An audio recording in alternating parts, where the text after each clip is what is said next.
بسم اللہ الرحمن الرحیم۔ السلام علیکم۔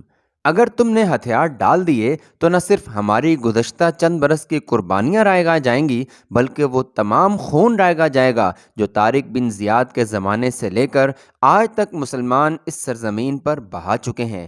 آج تم قوم کے شہیدوں کی روحوں کی توہین نہ کرو۔ میرا آج بھی یہ ایمان ہے کہ ہم یہ جنگ جیت سکتے ہیں۔ تم یہ کہتے ہو کہ اہل غرناطہ بھوک اور فاقہ کشی سے تنگ آ چکے ہیں، لیکن کیا بھوک جو بزدل کو بہادر بنا دیتی ہے، بہادروں کو بزدل بنا چکی ہے؟ تم اگر ہمت نہ ہارو تو قوم آج بھی لڑنے کے لیے تیار ہے۔ ہم 40,000 مجاہدین کے ساتھ دشمن کو لوشا کی جنگ میں شکست دے چکے ہیں۔ کیا 1,00,000 سپاہی غرناطہ کی حفاظت نہیں کر سکتے؟ اب تک ہم نے غرناطہ کی 4 دیواری کی آڑ لی ہے، لیکن اب ہم سر پر کفن باندھ کر میدان میں آئیں گے۔ اگر ہم زندہ رہے تو ہماری آزادی محفوظ رہے گی، اور اگر شہید ہوئے تو بھی ہماری عزت پر دھبا نہیں آئے گا۔ یہ زمین جس کے ہر ذرے پر ہمارے اسلاف کی عزت کی داستانیں نقش ہیں، ہماری رسوائی نہیں دیکھے گی۔ یہ آسمان جس نے 800 برس تک ہمارے بزرگوں کی تلواریں دیکھی ہیں، غلامی کی زنجیریں نہیں دیکھے گا۔ قیامت کے دن ہمارے دامن خون شہادت سے رنگین ہوں گے، لیکن ان پر غلامی اور ذلت کی سیاہی کے داغ نہیں ہوں گے۔ اسی دوران ایک با اثر سردار نے اٹھ کر کہا، آپ پھر اسی طرح جذبات کی رو میں بہہ رہے ہیں۔ آپ کی شجاعت میں کلام نہیں، لیکن آپ تلخ حقائق کو نظر انداز کر رہے ہیں۔ آپ جانتے ہیں کہ الفاظ سے کوئی مورچہ سر نہیں ہو سکتا۔ موسیٰ بن ابی غسان نے گرج کر کہا، بیٹھ جاؤ، تلخ حقائق کو نظر انداز کرنے کا مجرم میں نہیں تم ہو۔ لیکن اس کے بیٹھتے ہی ایک اور سردار اٹھ کر کھڑا ہو گیا اور بولا، موسیٰ، خودکشی مذہب میں جائز نہیں۔ ہم خدا کی رضا کے سامنے لاچار اور بے بس ہیں۔ تقدیر کا لکھا کوئی نہیں مٹا سکتا۔ موسیٰ کا چہرہ غصے سے تمتما اٹھا۔ اس نے کانپتی ہوئی آواز میں کہا، تم ذلت اور غلامی کو زندگی اور شہادت کو خودکشی سمجھتے ہو؟ یہ نئی بات نہیں۔ جب طارق نے اندلس کے ساحل پر سفینہ جلا کر اپنے ساتھیوں کو آگے بڑھنے کا حکم دیا تھا تو تمہارے جیسے دور اندیش اس وقت بھی یہ کہتے تھے کہ یہ خودکشی ہے۔ طارق اور ابو الحسن تو ہمارے جیسے معمولی انسان تھے، لیکن میدان بدر میں بھی جب سرور کائنات صلی اللہ علیہ وسلم کے 313 سرفروش دشمن کی ایک بڑی فوج کے سامنے کھڑے تھے تو منافقین کا ایک گروہ کفار کی تعداد سے مرعوب ہو کر یہ کہہ رہا تھا کہ اسلام کا چراغ ابھی کفر کی آندھیوں کا سامنا کرنے کے قابل نہیں۔ میں نہیں جانتا کہ تم کس خدا کی رضا کے قائل ہو، میں صرف ایک خدا کو جانتا ہوں، اسی کا حکم مانتا ہوں اور اسی کی رضا کے سامنے سر جھکانا جانتا ہوں۔ میرا خدا وہ ہے جس نے محمد صلی اللہ علیہ وعلی آلہ وسلم پر قرآن نازل کیا تھا۔ میرا خدا وہ ہے جس نے نوح کی کشتی کو طوفان سے بچایا تھا۔ میرا خدا وہ ہے جس نے کیسر و کسریٰ کے تاج اتار کر صحرا نشینان عرب کے قدموں میں ڈال دیے تھے۔ اس خدا کے محبوب پیغمبر صلی اللہ علیہ وعلی آلہ وسلم نے مجھے تعلیم دی ہے کہ مومن زندہ رہے تو غازی اور مر جائے تو شہید ہوتا ہے۔ اس خدا کے ماننے والے تلوار کی دھار پر چلتے ہیں، غلامی کی زنجیروں کا بوجھ نہیں اٹھاتے۔ اس خدا کی رضا یہ ہے کہ ہم سر پر کفن باندھ کر میدان میں نکل آئیں اور سربریت کا تعاقب کریں اور دنیا کی آخری حدود تک ظلم و استبداد، وحشت و سربریت کا قلع کما کریں۔ اہل غرناطہ، میں تمہاری آنکھوں میں آنسو دیکھ رہا ہوں، لیکن غرناطہ کو تمہارے خون کی ضرورت ہے۔ اقوام کی عزت اور آزادی کی تاریخ آنسوؤں سے نہیں، خون سے لکھی جاتی ہے۔ تم قوم کے رہنما ہو، قوم نے تمہیں اپنے مستقبل کا فیصلہ کرنے کا اختیار دیا ہے۔ اگر تم نے غلطی کی تو تمام قوم کو اس کا خمیازہ بھگتنا پڑے گا۔ قانون فطرت میں انفرادی غلطیوں کے لیے چشم پوشی کی گنجائش ہے، لیکن اجتماعی غلطیاں معاف نہیں ہوتیں۔ تم اگر خود کو ڈبونا چاہتے ہو تو خدا کے لیے قوم کو ڈوبنے کا مشورہ نہ دو۔ تمہارے پاس وسائل ہیں، تم مصیبت کے وقت غرناطہ چھوڑ کر کہیں اور چلے جاؤ گے، لیکن قوم کے لیے ایسے حالات پیدا نہ کرو جن کے باعث وہ کہیں کی نہ رہے۔ موسیٰ بیٹھ گیا، ایوان میں سکوت طاری تھا، حاضرین کچھ دیر ادھر ادھر دیکھتے رہے۔ بالآخر ابو القاسم اٹھا اور اس نے کہا، بزرگان قوم، غرناطہ کی قسمت کا فیصلہ اب آپ کے ہاتھ میں ہے۔ میں نے آپ کے حکم کے مطابق دشمن کے ساتھ صلح کی بات چیت کی تھی، لیکن ان شرائط کو منظور کرنا یا رد کرنا آپ کے اختیار میں ہے۔ اگر آپ یہ سمجھتے ہیں کہ ان حالات میں ہم جنگ جاری رکھ سکتے ہیں تو میں آپ کے فیصلے کا خیر مقدم کروں گا، لیکن اگر آپ بددل ہو چکے ہیں تو میں یہ کہوں گا کہ ہمیں صلح کے لیے ان شرائط کو غنیمت سمجھنا چاہیے۔ اپنی انفرادی حیثیت سے میں موسیٰ کے خیالات کی تائید کرتا ہوں، لیکن ایک وزیر کی حیثیت میں آپ کے فیصلے کا منتظر ہوں۔ اس وقت یہاں وہ تمام سردار اور علماء جمع ہیں جو غرناطہ کی فوج اور عوام کی نمائندگی کا حق رکھتے ہیں۔ میں صرف اتنا جانتا ہوں کہ اگر آپ جنگ جاری رکھنے کا فیصلہ کریں گے تو ان حوصلہ شکن حالات کے باوجود پھر ایک بار ساری قوم اٹھ کھڑی ہوگی، لیکن اگر آپ صلح کے حق میں ہیں تو فوج یا عوام سے کوئی توقع رکھنا بے سود ہے۔ میں خدا سے دعا کرتا ہوں کہ وہ فیصلہ کرتے وقت تمہاری رہنمائی کرے۔ ایک بربری سردار نے اٹھ کر کہا، موسیٰ ابن غسان کو معلوم ہے کہ ہم نے انتہائی مایوسی کے باوجود بھی جنگ میں اس کا ساتھ دیا ہے، لیکن اب حالات ایسے ہیں کہ ان پر پردہ ڈالنا بے سود ہے۔ جنگ جاری رکھنے کے دو ہی نتائج ہو سکتے ہیں، مکمل فتح یا مکمل تباہی، لیکن صلح کی صورت میں ہمارے لیے مکمل تباہی سے بچنے کا راستہ کھلا رہے گا۔ دوسرے سردار نے اٹھ کر اس کی تائید کی۔ اس کے بعد بعض سرداروں نے اٹھ کر یکے بعد دیگرے یہ کہنا شروع کر دیا کہ خدا کی یہی مرضی ہے، ہم اس کے خلاف نہیں لڑ سکتے۔ غرناطہ کا ایک مفتی جو دین اسلام کے متعلق کئی کتابیں لکھ چکا تھا اٹھا اور اس نے کہا، اس میں شک نہیں کہ نصرانی اس وقت ہمارے دشمن ہیں، لیکن صلح کے بعد ہمیں ان کے سامنے پرامن طریقوں سے اسلام کی تبلیغ کا موقع ملے گا اور نفرت کی دیواریں جو اس وقت ہمارے درمیان حائل ہیں خود بخود نابود ہو جائیں گی۔ میں وہ دن دیکھ رہا ہوں،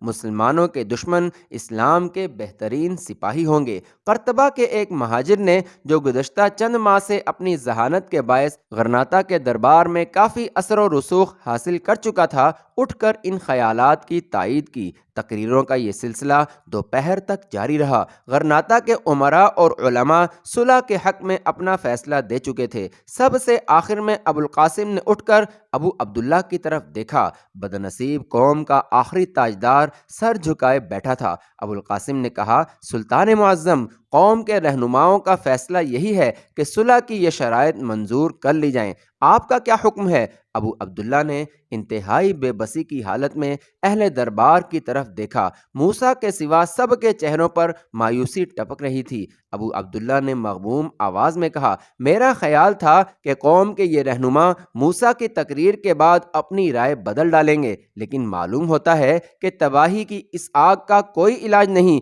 جو میں نے اپنے ہاتھوں سے سلگائی تھی۔ ابو عبداللہ کچھ اور کہنا چاہتا تھا، لیکن اس کی آواز بیٹھ گئی اور اس کی آنکھوں میں آنسو بھر آئے۔ ابو القاسم نے موسیٰ کی طرف دیکھا، اس کی آنکھوں سے وحشت برس رہی تھی۔ ابو القاسم نے کہا، موسیٰ کچھ اور کہنا چاہتے ہو؟ موسیٰ اس کے جواب میں اٹھ کر کھڑا ہو گیا اور ایک ثانیہ توقف کے بعد بولا، میں تم سے آخری بار کچھ کہنا چاہتا ہوں، اس کے بعد تم میری آواز نہیں سنو گے۔ آج سے ہمارے راستے مختلف ہوں گے۔ میں عزت کی موت کے لیے تمہارا ساتھ دے سکتا ہوں، ذلت کی زندگی کے لیے تمہارا ساتھی نہیں بنوں گا۔ تم سمجھتے ہو کہ فرڈیننڈ کی صلح کی شرائط میں تمہارے لیے امن اور دوستی کا پیغام ہے۔ تم سمجھتے ہو کہ اپنی آزادی دشمن کے حوالے کرنے کے بعد تم چین سے بیٹھ سکو گے، لیکن اپنے آپ کو دھوکہ مت دو۔ یہ الفاظ اس کاغذ سے زیادہ بے حیثیت ہیں جس پر لکھے گئے ہیں۔ میری روح اس ذلت کے تصور سے لرزتی ہے جو تمہیں فرڈیننڈ کی غلامی میں نصیب ہوگی۔ جب وہ غرناطہ پر قابض ہوگا، فیاضانہ شرائط کے الفاظ کا مفہوم یکسر بدل جائے گا۔ تم سمجھتے ہو کہ تم فرڈیننڈ کے پہرے میں آرام کی نیند سو سکو گے؟ تم سمجھتے ہو کہ دنیا میں بے خانما اور ذلیل ہو جانے کے بعد تم دین اسلام کی خدمت کر سکو گے؟ لیکن یاد رکھو، فرڈیننڈ کی حکومت کے ساتھ غرناطہ میں وحشت و سربریت کا وہ دور آئے گا جو آج تک دنیا کی کسی قوم نے نہیں دیکھا۔ وہ زبان جو خدا اور رسول کا نام لے گی نوچ ڈالی جائے گی، تمہاری مساجد کی بے حرمتی کی جائے گی، تمہارے گھروں کو لوٹا جائے گا، تمہاری بہو بیٹیوں کو سرے بازار رسوا کیا جائے گا، تمہیں بنو کے شمشیر عیسائی بنایا جائے گا۔ تمہارے لیے یہ کشادہ اور عالی شان محل نہیں، تنگ و تاریک قید خانے ہوں گے۔ زمین تمہارے آنسو دیکھے گی اور آسمان تمہاری آہیں سنے گا۔ میں یہ نہیں دیکھوں گا۔ میرے لیے آزادی کی موت آسان ہے،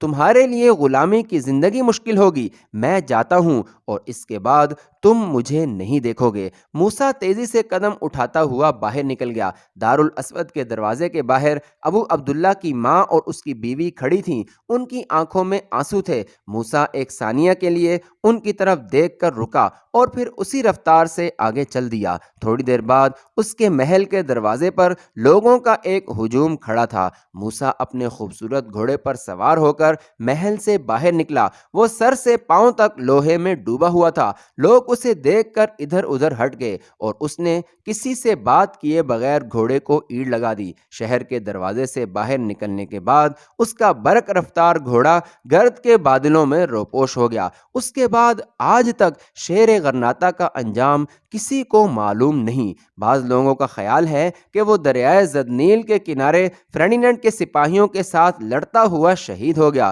موسیٰ بن ابی غسان تاریخ کی ان شخصیتوں میں سے ایک تھا جنہیں فوق العادت سمجھ کر لوگ ان کی موت پر یقین نہیں کرتے تھے۔ غرناطہ کے مظلوم مسلمان ایک مدت تک یہ خیال کرتے رہے کہ وہ مراکش پہنچ کر ان کی مدد کے لیے ایک فوج تیار کر رہا ہے، لیکن اسپین کا ایک عیسائی مورخ فرے انٹونیو آگاپیڈ لکھتا ہے کہ ایک شام دریائے زدنیل کے کنارے فرڈیننڈ کے 15 نیزہ بازوں نے ایک مرد شہ سوار کو للکارا۔ مرد شہ سوار نے انہیں جواب دینے کے بجائے ان پر حملہ کر دیا اور نیزے کے پہلے ہی وار سے فرڈیننڈ کے ایک نائٹ کو مار گرایا۔ اس کے بعد اس نے یکے بعد دیگرے عیسائی دستے کے نصف سے زیادہ سواروں کو موت کے گھاٹ اتار دیا۔ آخر کار وہ بری طرح گھائل ہوا، لیکن اس کے باوجود بھی وہ گھٹنوں کے بل ہو کر خنجر سے مقابلہ کرتا رہا۔ جب اس کے ہاتھ پاؤں بالکل جواب دے گئے تو اس نے دم توڑتے وقت بھی دشمن کی قید کی ذلت گوارا نہ کی اور سخت کوشش کے بعد اپنے آپ کو دریا میں ڈال دیا۔ زخموں کی شدت اور اسلحے کے بوجھ کے باعث وہ تیر نہ سکا اور اسے دریا کی موجوں نے اپنی آغوش میں لے لیا۔ عیسائی سوار اس کا گھوڑا پکڑ کر لے گئے اور غرناطہ کے جنگی قیدیوں نے اس بات کی تصدیق کی کہ یہ گھوڑا موسیٰ بن ابی غسان کا ہے۔ اللہ تعالیٰ ان پر کروڑہا رحمتیں نازل فرمائے۔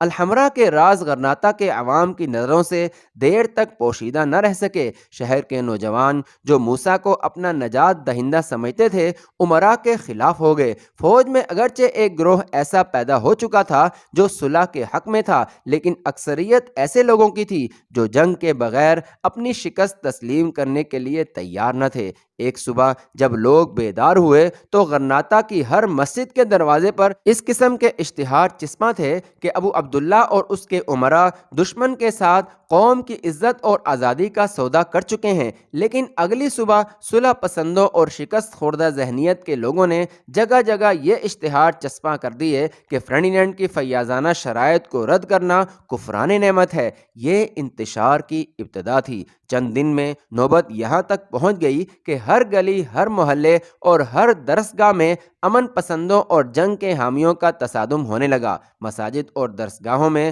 متصادم خیالات کے علماء کی تقریریں ہونے لگیں۔ سلطنت کے خلاف سخت مظاہرہ کیا گیا۔ صلح پسندوں کی ایک ٹولی نے انہیں سمجھانے کی کوشش کی، لیکن عوام کے جوش و خروش کا یہ عالم تھا کہ وہ ان پر ٹوٹ پڑے۔ انہیں مار بھگانے کے بعد عوام نے شہر میں جلوس نکالا اور چند ایسے امراء اور علماء کے گھروں کو آگ لگا دی جن پر فرڈیننڈ کے جاسوس ہونے کا شبہ تھا۔ شہر میں خانہ جنگی کا خطرہ محسوس کرتے ہوئے ابو عبداللہ نے 70 دن کی مدت ختم ہونے سے پہلے ہی شہر کو فرڈیننڈ کے حوالے کر دینے کا فیصلہ کیا۔ چنانچہ 12 ربیع الاول 897 ہجری یعنی 1492 عیسوی میں غرناطہ کو دشمن کے قبضے میں دے دیا گیا۔ ابو عبداللہ گھوڑے پر سوار ہو کر الحمرا سے نکلا۔ اس کے پیچھے شہر کے 50 امراء بھی گھوڑوں پر سوار تھے۔ شہر سے باہر فرڈیننڈ، ملکہ ایزابیلا اور ان کی فوج قطاریں باندھ کر کھڑی تھی۔ ابو عبداللہ نصرانی بادشاہ کے قریب پہنچ کر گھوڑے سے اتر پڑا۔ ضبط کی انتہائی کوشش کے باوجود اس کی آنکھوں سے آنسو ابل پڑے۔ فرڈینینڈ نے گھوڑے سے اتر کر اسے گلے لگا لیا۔ ابو عبداللہ نے اسے الحمراء کی کنجیاں پیش کرتے ہوئے کہا، خدا نے تجھے غرناطہ کی حکومت عطا کی ہے، میری دعا ہے کہ وہ تجھے رحم، عدل اور انصاف کے قابل بنائے۔ ابو عبداللہ ملکہ ازابیلا کی طرف متوجہ ہوا۔ ملکہ الحمراء کی عظمت کے سامنے غرناطہ کے آخری تاجدار کی بے کسی دیکھ کر متاثر ہوئے بغیر نہ رہ سکی۔ ایک لمحے کے لیے وہ ایک عورت تھی، اس کا دل بھر آیا اور وہ آبدیدہ ہو کر اپنے شوہر کی طرف دیکھنے لگی۔ ملکہ کا اشارہ پا کر فرڈینینڈ ابو عبداللہ کو تسلی دینے کے لیے کچھ کہنا چاہتا تھا، لیکن ابو عبداللہ نے کسی توقف کے بغیر گھوڑے پر سوار ہو کر اس کی باگ موڑ لی۔ تھوڑی دیر بعد وہ اس قافلے کے ساتھ جا ملا جو اس کے مال و متاع کے ساتھ اندلس کا رخ کر رہا تھا۔ اس قافلے میں اس کی والدہ اور بیوی بھی تھیں۔ فرڈینینڈ کی افواج فتح کے نقارے بجاتی ہوئی شہر میں داخل ہوئی۔ بادشاہ اور ملکہ نے اپنے اپنے مذہبی پیشوا سے درخواست کی کہ وہ اپنے مقدس ہاتھوں سے الحمراء کے برج پر نشان صلیب نصب کرے۔ غرناطہ کے مردوں، عورتوں اور بچوں کی نگاہیں الحمراء کے برج پر لگی ہوئی تھیں۔ یہ شہر جس نے صدیوں تک مجاہدین اسلام کو دور دراز کی فتوحات سے واپس مسرت کے نعرے لگاتے سنا تھا، اب دشمن کی فتح کے ترانے سن رہا تھا۔ الحمراء کے برج پر ابھی تک پرچم اسلام لہرا رہا تھا۔ اہل غرناطہ اپنے مقدر کے اس ستارے کو دیکھ رہے تھے جو ہمیشہ کے لیے غروب ہونے والا تھا۔ جب غرناطہ کا پرچم ہلال اتارا جا رہا تھا اور اس کی جگہ صلیب کا جھنڈا بلند ہو رہا تھا تو ایک طرف فرڈینینڈ کی فوج کے سپاہی خوشی کے ترانے گا رہے تھے اور دوسری طرف اہل غرناطہ کی جگردوز چیخیں سنائی دے رہی تھیں۔ ایک فاتح قوم کی رگوں میں زندگی کا خون دوڑ رہا تھا اور ایک مفتوح قوم کی نبضیں ڈوب رہی تھیں۔ ابو عبداللہ نے البشارات کی ایک پہاڑی چوٹی پر پہنچ کر اپنا گھوڑا روکا۔ اس نے آخری بار غرناطہ کی طرف دیکھا اور پھوٹ پھوٹ کر رونے لگا۔ بہادر ماں نے حقارت آمیز لہجے میں کہا، تم جس سلطنت کی حفاظت کے لیے مردوں کی طرح اپنا خون نہ بہا سکے، اب اس کی بربادی پر عورتوں کی طرح آنسو بہانے سے کیا فائدہ؟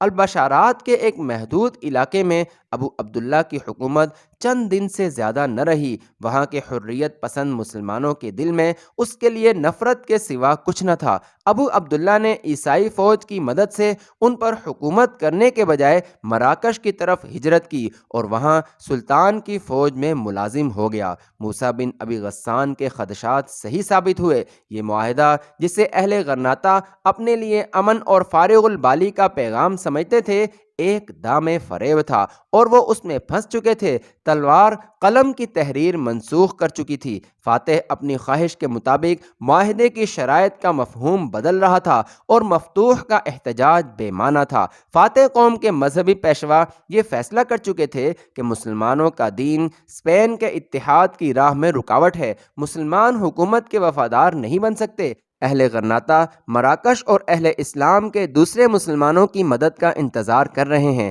وہ جاسوس ہیں اور ان کی علیحدہ زبان، علیحدہ لباس اور علیحدہ تمدن عیسائی حکومت کے لیے مستقل خطرہ ہے۔ حکومت ان کی حفاظت کا صرف اس صورت میں ذمہ لے سکتی ہے جب وہ تبدیل قلب کا ثبوت دیں، اور تبدیل قلب کا ثبوت دینے کے لیے ان کے رہنماؤں کے رسمی اعلانات کافی نہیں۔ انہیں امن پسند شہری بننے کے لیے حکومت کا مذہب اختیار کرنا پڑے گا۔ دنیا میں امن اور آزادی کی زندگی بسر کرنے کے لیے یہ ضروری ہے کہ وہ اسلام ترک کر کے عیسائیت کے دامن میں پناہ لے لیں۔ مسلمانوں کے لیے ان کی مساجد کے دروازے بند ہو رہے تھے، انہیں نماز پڑھنے یا اذان دینے کی اجازت نہ تھی۔ سرے بازار عربی زبان میں گفتگو کرنا ایک ناقابل معافی جرم تھا۔ غرناطہ کی وہ عظیم الشان درس گاہیں جنہوں نے 8 صدیوں تک مغرب کے ممالک کو علم کی روشنی دی تھی، اب حکماً بند کی جا رہی تھیں۔ وہ کتب خانے جہاں علم کی قندیلیں روشن تھیں، آگ کے سپرد کیے جا رہے تھے۔ غرناطہ سے باہر زرخیز ارضیات اور باغات پر عیسائی قابض ہو چکے تھے۔ تجارت پیشہ مسلمان اپنی دکانوں سے محروم کیے جا رہے تھے۔ لوٹ مار اور قتل و غارت کا طوفان شروع ہو چکا تھا۔ غرناطہ کے یہودی تاجر کافی متمول تھے، لیکن وہ اپنی دولت بچانے کے لیے لوٹ مار کرنے والوں کو دولت مند مسلمانوں کے گھروں کا پتہ دے رہے تھے۔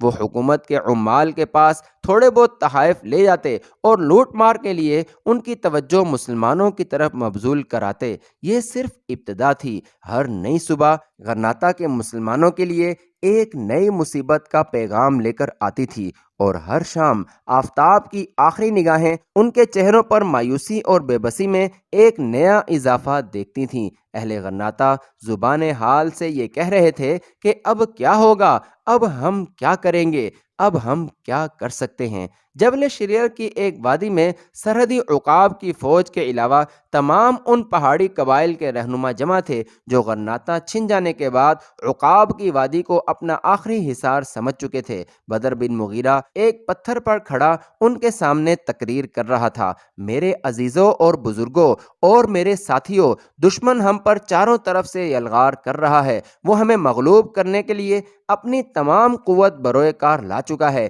جن حالات کا ہم سامنا کر رہے ہیں وہ تم سے پوشیدہ نہیں۔ میں ان حالات میں تمہارے ساتھ صرف ایک وعدہ کر سکتا ہوں، اور وہ یہ ہے کہ اگر تم عزت اور آزادی کی زندگی حاصل نہ کر سکے تو بھی عزت کی موت کا دروازہ تمہارے لیے بند نہیں ہوگا۔ اگر تم نے مجھے اپنا رہنما بنایا ہے تو تمہارے لیے میرا یہ پیغام ہے کہ تمہارے مقدر میں آزادی کی زندگی یا عزت کی موت ہے، غلامی کی زندگی یا ذلت کی موت نہیں۔ یہ قانون فطرت ہے کہ اس دنیا میں جو پیدا ہوتا ہے وہ ایک دن ضرور مرتا ہے۔ اگر دنیا کی زندگی کا انجام موت ہے تو اس سے کیا فرق پڑتا ہے کہ ہم ایک لمحہ کے لیے زندہ رہے یا ایک صدی تک زندہ رہے؟ مرنے والے کی قبر سے دنیا صرف یہ پوچھا کرتی ہے کہ تم زندہ رہے تو کس شان سے زندہ رہے، اور مرے تو کس آن سے مرے۔ مجھے اس بات پر ناز ہے کہ جب میں اس سرزمین پر اپنے اسلاف کی قبریں دیکھتا ہوں تو مجھے ندامت سے اپنا سر جھکانا نہیں پڑتا۔